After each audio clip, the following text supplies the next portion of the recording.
Capital budgeting एक सबसे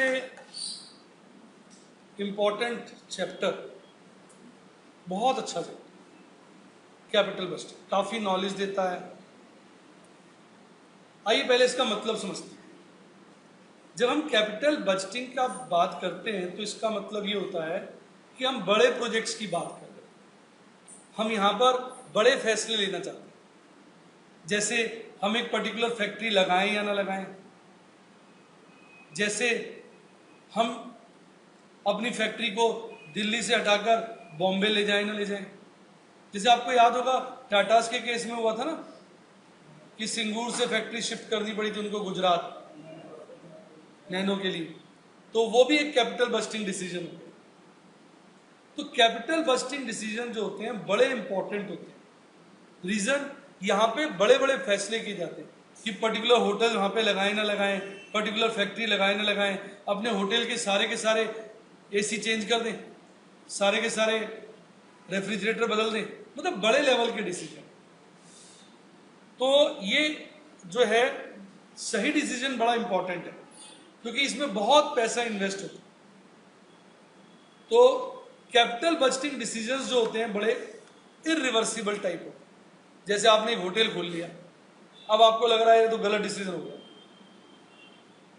hotel नहीं खोलना चाहिए, अब उसको उठा के थोड़ी कहीं और ले आओगे, वो तो गया। जैसे टाटा फंस गए थे, सिंगूर में फैक्ट्री खोल ली, उसके बाद पंगा पड़ गया, सारा का सारा मामला खराब हो गया। शिफ्ट तो करी फैक्ट्री आपने, लेकिन उसका रिजल्ट ये देखोगे आप कि नैनो उनकी कामयाब नहीं हो पाई। जो नैनो का क्रेज बना था, एक तो डिले हो गई, तो वो पकड़ ही नहीं आ पाई नैनो। ड्रीम प्रोजेक्ट था जो बिल्कुल ही ड्रीम्स में ही चला गया, क्योंकि बड़ा उनको लॉस भी हो गया ना, इसमें प्रोजेक्ट डिले हो गया, शिफ्टिंग में लॉस हो गया, तो वो काम ही खराब हो जाता है। क्योंकि ये डिसीजन बहुत हद तक क्या होते हैं, इरिवर्सिबल होते हैं, और अगर आप इसको रिवर्स करते भी हो तो बहुत ज्यादा लॉस हो जाता है। दूसरा क्या होता है कि ये प्रोजेक्ट्स कंपनी की लॉन्ग टर्म सर्वाइवल के लिए बड़े इंपॉर्टेंट है। अगर सही फैसला ले लेना कंपनी तो बहुत आगे चली जाती है, और अगर फैसला गलत हो जाए तो सबसे आगे चली जाती है। सबसे आगे मतलब साफ हो जाए।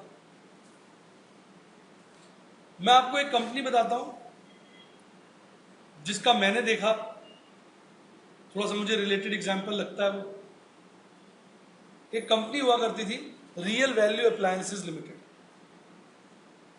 और वो एक प्रोडक्ट बनाती थी सीज फायर। वो अभी भी चलता है, मैंने देखा सीज फायर की जगह लगा होता है। पता नहीं कंपनी ने क्या करा, समझ में नहीं आया। रियल वैल्यू अप्लायंसेस तो गया वो। उन्होंने जब ये सीज फायर का प्रोडक्ट निकाला था, बड़ा ही कामयाब था। इन्होंने छोटा सा ना फायर एक्सटिंग्विशर निकाला था, इतना बॉटल शेप का। पहले बड़े बड़े फायर एक्सटिंग्विशर आते हैं, देखे होंगे आपने, सिनेमा हॉल में लगे होते हैं, बड़ा मुश्किल, बड़ा हैवी होता है, उसको उतारना पड़ता है, उल्टा करके नीचे जोर से पंचर करना पड़ता है, मारना पड़ता है तो वो ब्रेक करता है, फिर उसमें से गैस निकलती है जो आग पर आप छिड़कते हो तो आग बुझ जाती है। इन्होंने बिल्कुल जैसे वो ना वॉरियर था हिट वाला आजकल, वैसा वाला पैक, थोड़ा उसके बराबर ऐसे पैक निकाल दिया स्प्रे के साथ। वो बड़ी जबरदस्त मार्केटिंग, सिंपल और जबरदस्त। इनका वो सेल्समैन जाता कंपनियों में, दुकानों पे, अच्छे शॉप्स पे जाके बोलता आपकी शॉप तो बड़ी सुंदर है। अब कोई भी पुरानी बात है, आपको 15-20 साल पुरानी में बता रहा हूँ, तब तो इतना भी कॉर्पोरेटाइजेशन नहीं था इंडिया के अंदर। तो जाता कहता आपकी दुकान तो बहुत अच्छी लग रही। अब ओनर तो ऑब्वियसली खुश हो जाएगा, फिर कहता मैं सोच रहा हूँ इसमें आग लग जाए तो क्या होगा। ओनर को एकदम गुस्सा आ जाएगा, कहता भाई साहब आग तो कभी भी लग सकती है। मान लो माचिस की तीलियां जला के छोड़ देता, मतलब ओनर तो बोला ये क्या कर रहे हो, ये कर रहे हो। फिर वो निकालता अपना फायरिंग से, भाई साहब आग बंद। ओनर इंप्रेस देखिए साहब कुछ भी नहीं बोला, कहते जी आपके इतने लोग आते हैं, किसी ने भी बाई चांस सिगरेट पी, माचिस दी, फेंक दी, और आपका इतना सुंदर ऑफिस भू करके जल जाएगा। लेकिन अगर आपके पास ये चीज हो तो आपने क्या करना है, आग साफ। तो लोग उससे इतना इंप्रेस हो जाते हैं, और प्रोडक्ट भी कितने का, कहते भाई साहब 250 रुपए का। लोग इतने इंप्रेस हो जाते हैं, भाई साहब 4-4, 6-6 ले लेते। क्रेज सा हो गया। तो मैं देखता था तो कारों के अंदर भी लगा होता है, कभी आपने भी देखा किसी कार में लगा होता है छोटा सा साइड पे, तो लोग 6-6, 7-7 ले लेते थे। प्रोडक्ट की खूबी बहुत अच्छी है, वो लेते लोग और ऑफिस में ऐसे टंग जाता है एक जगह बस। ना कभी आग लगती ना कभी इस्तेमाल होता। 2 साल की एक्सपायरी होती, 2 साल में फिर सेल्स में रहता, भाई साहब खत्म हो गया, ओहो नया चाहिए, कहता हाँ यार बदल दे यार, कभी भी की जरूरत पड़ सकती। रिन्यूअल डिमांड, 2 साल बाद प्रोडक्ट चेंज हो रहा, आप देखना उसके ऊपर डेट ऑफ एक्सपायरी भी लिखा होता है कि कब ये एक्सपायर हो जाए, तो वो रिपीट भी होता रहता, प्रोडक्ट बिक रहा, और कंपनी भाई साहब ऐसे लीव्स एंड बाउंड से भागी, मुझे याद नहीं, मैंने तो 7 रुपए का शेयर लिया था, पता नहीं कितने का लिया था, 21 का लिया था, 7 का लिया था, भाई साहब 300-400 रुपये हो गया, लाखों का फायदा हो गया झटके से। भाग खड़ी हर मैगजीन पे, इसके ओनर का जो उनका मेन डायरेक्टर था, वो नाम आता है इंजीनियर करके था, पूरा नाम मुझे याद नहीं, इंजीनियर करके, बड़ी पब्लिसिटी की भाई साहब नया धीरू भाई अंबानी पैदा हो गया इंडिया में, बहुत आगे जाएगा ये कंपनी भी, काफी आगे जा रही थी। अब कंपनी एक्साइटेड होगी भाई साहब अपनी सक्सेस से। ये तो मरियल सा प्रोजेक्ट था, कितने का बिकता था, 250-300 का, 250-300 में कितना कमा लेती होगी कंपनी, 250 में 250 कमा लेती होगी, और क्या, तो 0 का आ जाता होगा, 250 को बेच देती होगी, 250 से ऊपर तो नहीं कमा सकती थी। पर भाई साहब अब उन्होंने एक जबरदस्त प्रोडक्ट निकाला नेक्स्ट राउंड, इससे धांसू प्रोडक्ट। उन्होंने देखा कि हमारे यहाँ ना बारिश होती है, बारिशों में हम देखो नमकीन सील जाता है, बिस्किट सील जाते, देखा आपने, और वो वेस्ट हो जाते। तो इन्होंने एक बहुत जबरदस्त प्रोडक्ट निकाला, इन्होंने कहा भाई देखो, मतलब एक वैक्यूमाइजर करके, कोई मैं नाम भूल गया, वैक्यूमाइजर करके था, वो 7,000 का प्रोडक्ट था, मुश्किल से इनका 1,000-1,200 का बना होगा, मार्जिन देखो कितना जबरदस्त, 5-5 हज़ार का एक प्रोडक्ट के अंदर मार्जिन, खूब नेशनल लेवल पे आया। उसके साथ क्या था, 5-6 बड़े सुंदर सुंदर बाउल्स, तो उसका कॉन्सेप्ट ये था कि आपके यहाँ कोई गेस्ट आया, आप बाउल्स में नमकीन और बिस्किट रख दीजिए, गेस्ट आया 2 मिनट के लिए, चाय वाय पी चला गया, फिर आप बाउल्स उठाइए, मशीन में लगाइए, बटन दबाइए, मशीन उसकी हवा सक कर लेगी, तो हवा नहीं रहेगी ना, मॉइस्चर नहीं रहेगा, तो फिर वो नमकीन सीलेगा भी नहीं। 7,000 का प्रोडक्ट, थोड़ा महंगा रिलेटिवली, लोगों ने खरीदा शुरू में, थोड़ा रिच फैमिली की लेडीज ज़्यादा पसंद करते हैं इस तरह की चीज़। स्टार्टिंग में तो कहते हैं जैसे मोबाइल में निकालते तो महंगा निकालते हैं, अमीर लोग ले लें, तो पहले बड़े लोगों ने लिया, एक आध दिन तो बड़ा अच्छा लगा कि गेस्ट आया 5 मिनट के लिए, चाय पी के चला गया, उसके बाद आप लगे हुए 2 घंटे तक बाउल्स में से हवा निकाल रहे हो। ध्यान से सुनो, 2-2 घंटे 3-3 घंटे में हवा निकालते रहते, पैक करके रखते रहते। 2-4 दिन तो शुरू में आप लोगों को चाव लगा होगा, उसके बाद ऐसा पागल है यार, 10 मिनट के लिए आदमी आता है, उसके बाद 2 घंटे ब्लॉक रहते, क्या कर रहे हैं, हवा निकाल रहे हैं। इससे अच्छा तो नौकर को दे देते थे कि तू ही खा ले यार, छोड़ सील जाएगा, तू ही खा ले, छुट्टी कर। प्रोडक्ट ऐसा फेल हुआ और कंपनी ने फैक्ट्री लगा ली, खूब हैवी एडवर्टाइजमेंट कर दी, ये वो वाला तो नहीं था, घर घर जाने वाला प्रोडक्ट नहीं था, टीवी पे एडवर्टाइजमेंट करी, जो सीज फायर में कमाया था सारा साफ हो गया, वो शेयर 300 रुपये चला गया, बाद में 2-2 रुपये का बिक गया। तो आ गया ना, देखिए लॉन्ग टर्म इम्पैक्ट है, एक करेक्ट डिसीजन कंपनी को कितना आगे ले गया, और एक उसी कंपनी का गलत डिसीजन साथ हो गया। आज आपने नाम ही नहीं सुना होगा, मैंने बोल दिया सीज फायर करके, पता नहीं आपने सुना भी है कि नहीं सुना, रियल वैल्यू अप्लायंसेज लिमिटेड। अभी मैं एक जगह गया था कि लेक्चर लेने किसी कॉर्पोरेट में, तो हाँ मैंने देखा था वो सीज फायर लगा, पर मैंने उसमें पढ़ी उसकी एक्सपायरी 2011 थी, जबकि कंपनी को बंद हुए काफी समय हो गया। आप स्टॉक एक्सचेंज में भी देखेंगे ना, कोई इसकी कोटेशन वगैरह नहीं आती है, रिपोर्ट भी ढूंढेंगे तो बहुत पुरानी रिपोर्ट मिली। कई बार क्या होता है, कंपनी बंद कर देते हैं, वो प्रोडक्ट किसी और ग्रुप कंपनी को बेच देते हैं, प्रोडक्ट चलता रहता है। लेकिन सीज फायर की भी वो बात नहीं रही जी किसी जमाने में थी, पता नहीं क्या वो अल्टीमेटली कंपनी साथ। यानी यहाँ मैं क्या कहना चाहूंगा, एक सही डिसीजन बहुत आगे ले जाता है, और एक गलत सबसे आगे, यानी साफ ही कर देता है। और भी बड़ी कंपनीज है, डेव हो गई, बहुत कंपनी है, वॉश आउट ही हो गई, गलत प्रोडक्ट बन गया भाई साहब, वॉश हो, प्रोजेक्ट ही गलत लग गया। अब टाटा को भी देखा जाए तो नैनो उनके लिए मुसीबत ही है इस वक्त, जब तक कुछ वो नया सिस्टम उसमें नहीं करते, इतनी कामयाब कहाँ हो पाई। आपको याद हो, बड़ी कंपनी होती, छोटा मोटा लॉस एब्जॉर्ब भी कर लेती। पिछले राउंड में हुंडई ने एलेंट्रा निकाली थी, एक गाड़ी 11 लाख की एमआरपी थी, बाद में 6-6 लाख की बेची, बिकी नहीं। अब एलेंट्रा निकाल रही है, अब थोड़ी बिक रही है, नहीं निकल बिक पाई।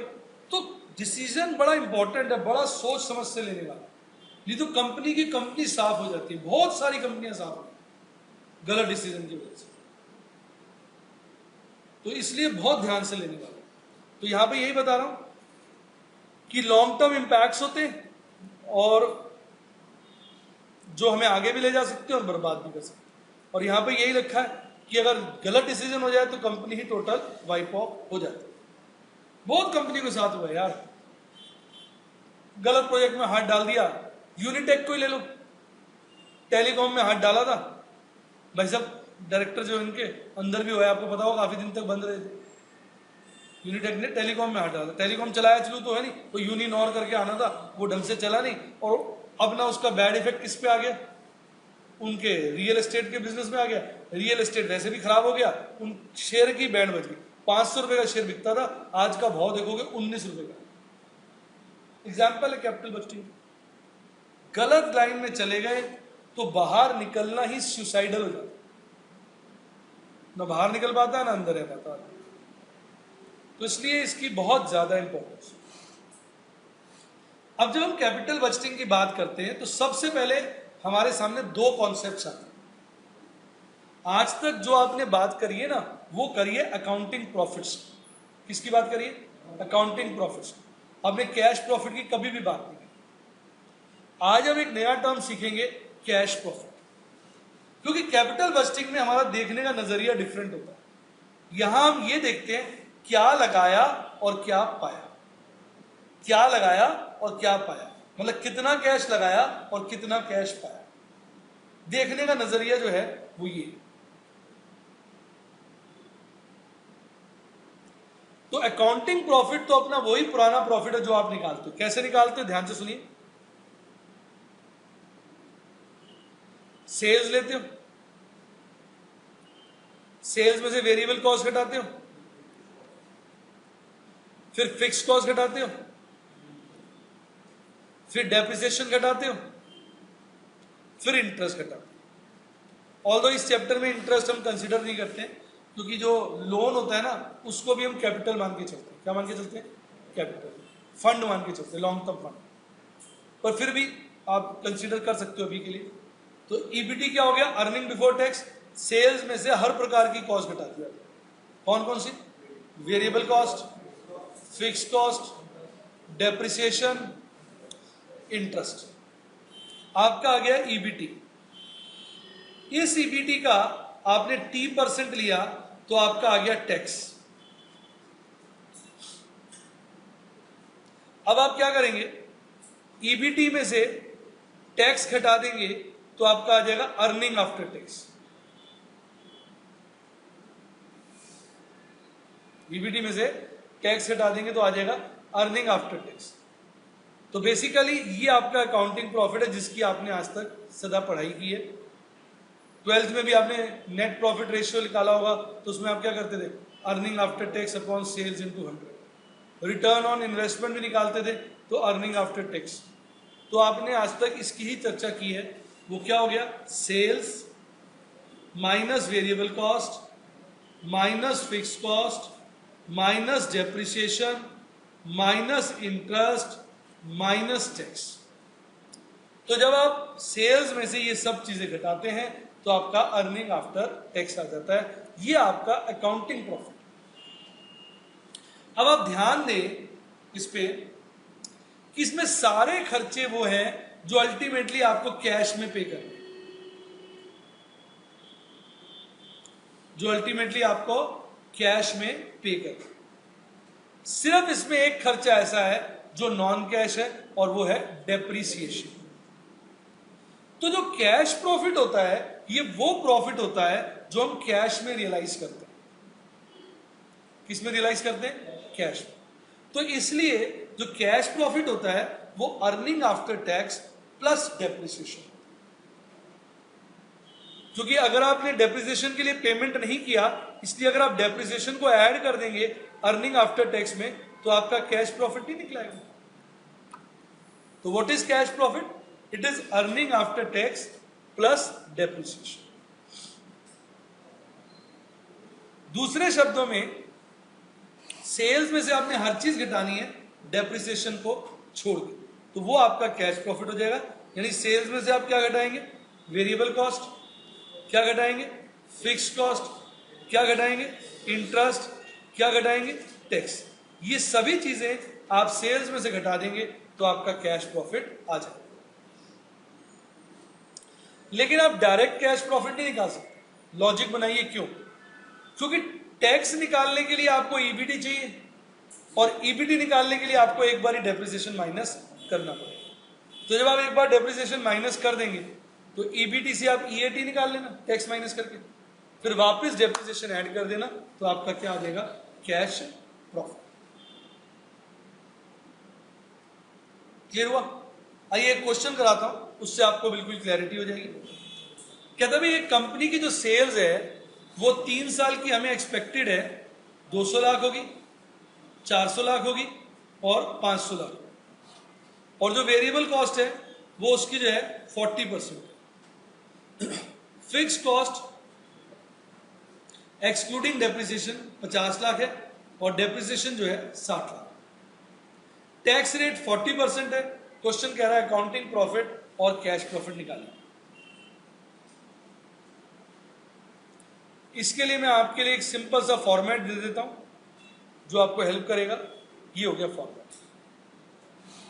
फॉर्मेट को देखिए, यहां लिख लिया हमने ईयर्स 1 2 3, क्यों? क्योंकि 3 साल की डिटेल।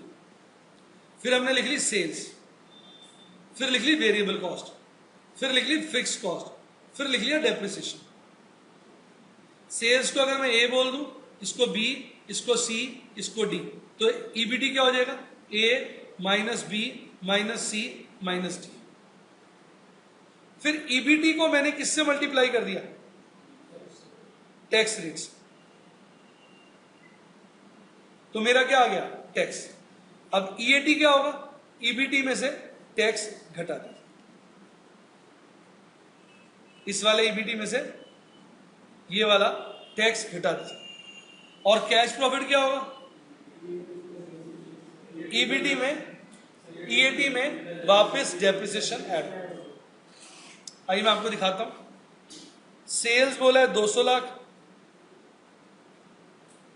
एल लिखता नहीं हूं, बार बार लिखने का क्या फायदा, नहीं ऊपर लिख देता हूं इन लैक्स, ठीक है।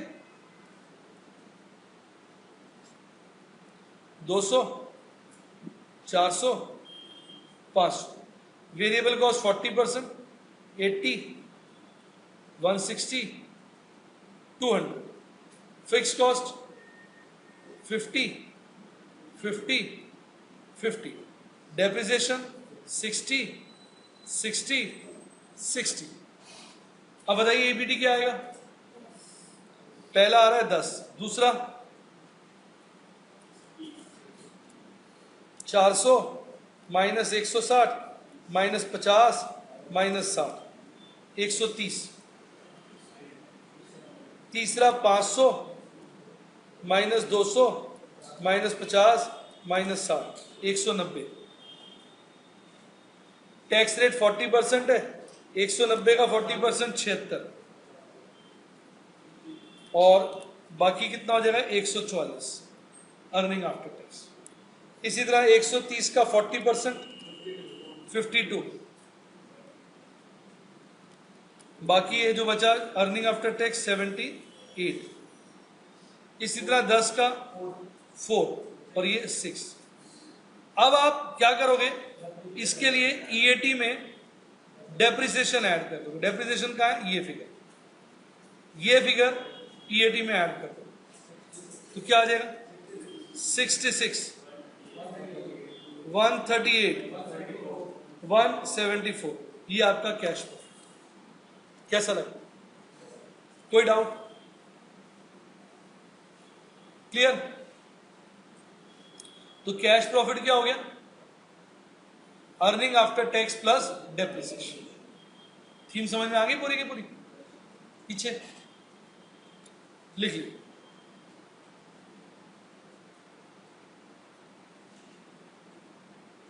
रिपीट कर दूं भरत, क्लियर है? इसको कॉपी ना करो, मैं दूसरा क्वेश्चन देता हूं, वो कर लो। हो गया?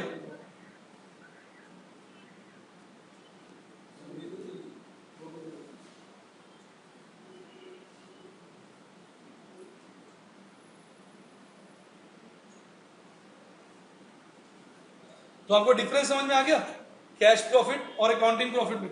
Accounting profit EAT, cash profit EAT plus depreciation.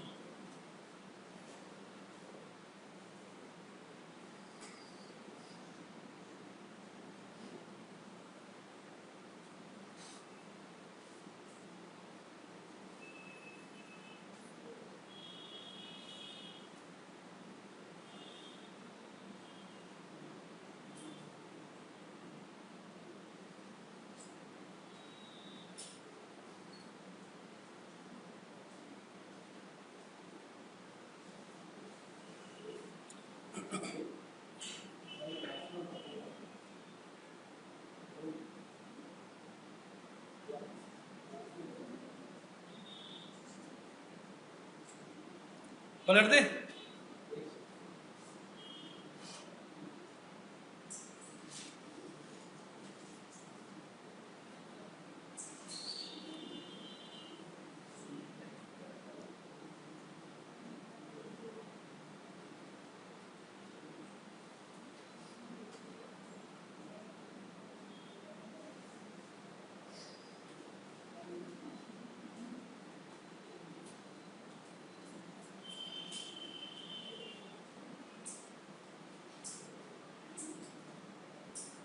Clear?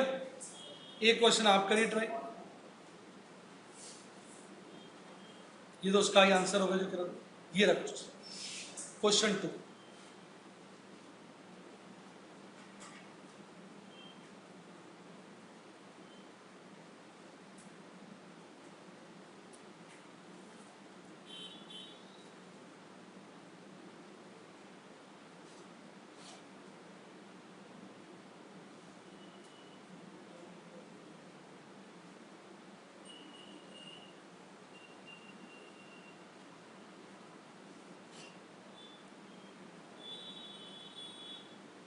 Heading बनाना चाहिए ईयर्स,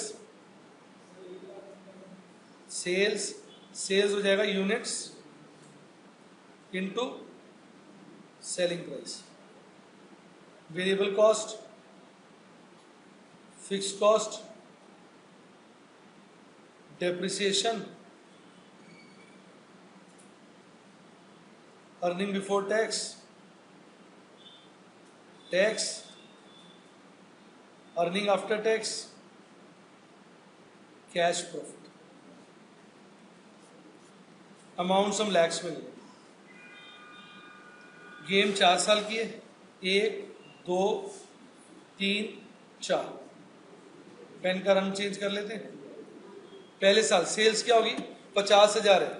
50,000 इंटू सेलिंग प्राइस क्या है? 200, 100 लैक्स। क्लियर हुआ? ये 50,000 को इस 200 से मल्टीप्लाई कर दिया, सेल्स है लैक्स। इसी तरह आप 70 से मल्टीप्लाई कर दीजिए,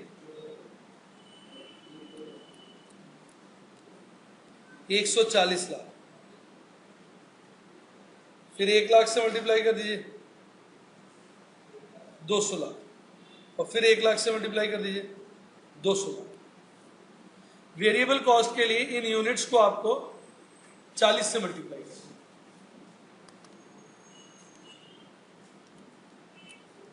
पहला 28 लाख,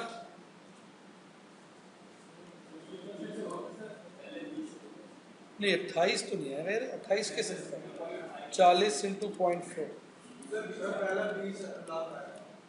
एक 20 लाख। 28 दूसरा,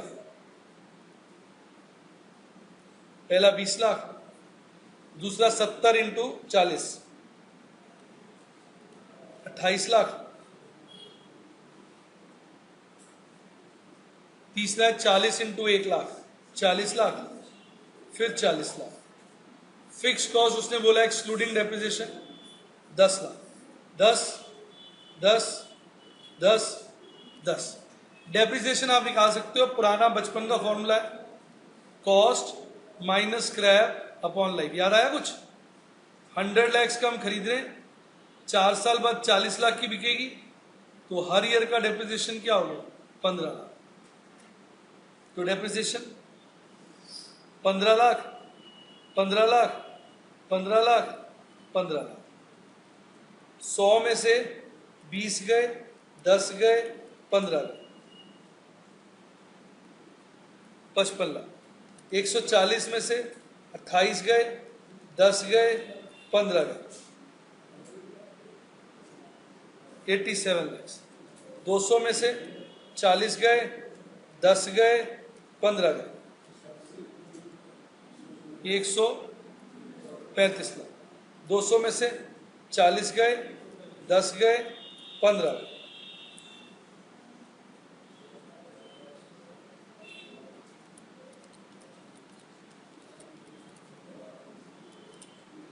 135 लाख। ठीक है, कोई डाउट? टैक्स का रेट क्या होगा? 40%।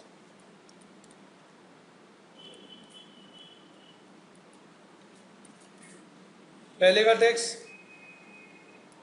22 lakh, earning after tax 33 lakh, दूसरे का टैक्स 34.8, अर्निंग आफ्टर टैक्स 52.2, तीसरे का टैक्स 54, अर्निंग आफ्टर टैक्स 81, 54, 81, वापस डेप्रिसिएशन ऐड कर लीजिए 48, 67.2, 96, 96। कैसा लगा? क्लियर? क्वेश्चन 2 में भी आपने सब चीजें देखिए, बड़े आराम से निकाली जा सकती है। बस यहाँ पे यूनिट्स और सेलिंग प्राइस दिया हुआ है और वेरिएबल कॉस्ट पर यूनिट दी है। तो सेल्स कैसे निकलेगा? यूनिट इंटू सेलिंग प्राइस, और वेरिएबल कॉस्ट कैसे निकलेगा? Unit into variable cost per unit, जो कि क्या है 40। किसी बच्चे ने कुछ पूछना हो? श्योर? क्लियर? पीछे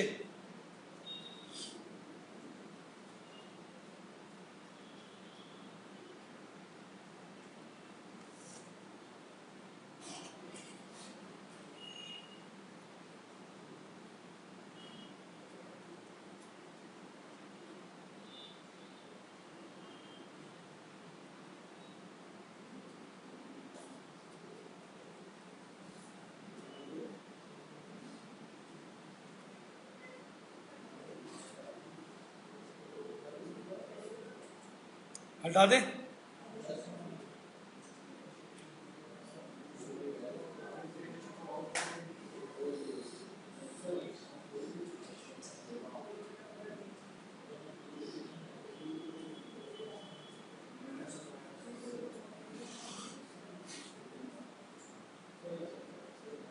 हटा दे बेटा।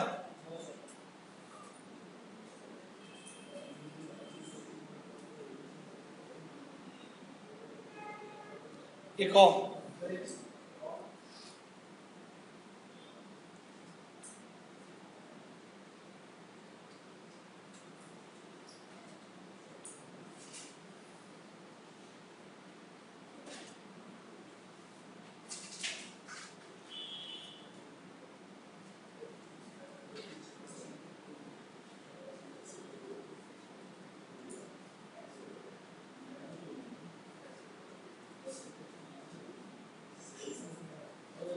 हो गया। अब ये वाला करके देखिए।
करूं मैं?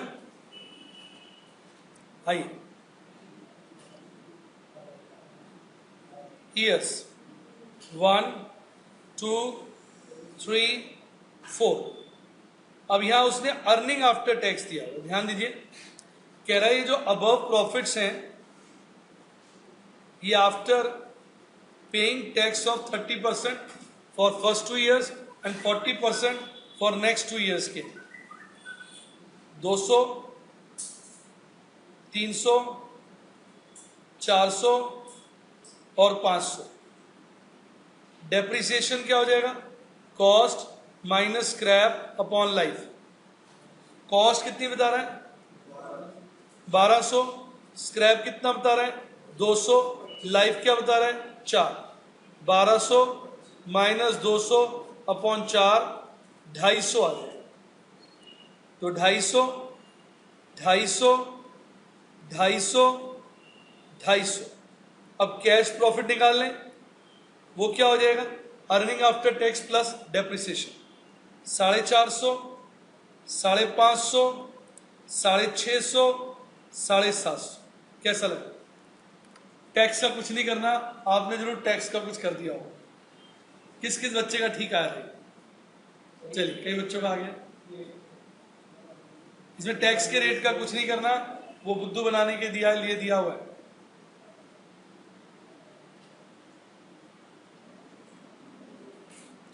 डेप्रिसिएशन का फॉर्मूला हो गया cost minus scrap upon life. ये स्ट्रेट लाइन वाला फॉर्मूला होता है ना, जो सबसे पॉपुलर है।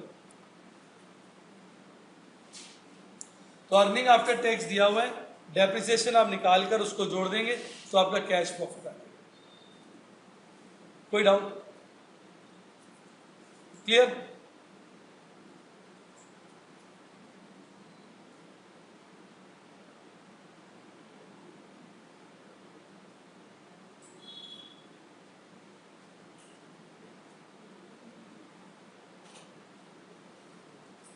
पलट दे।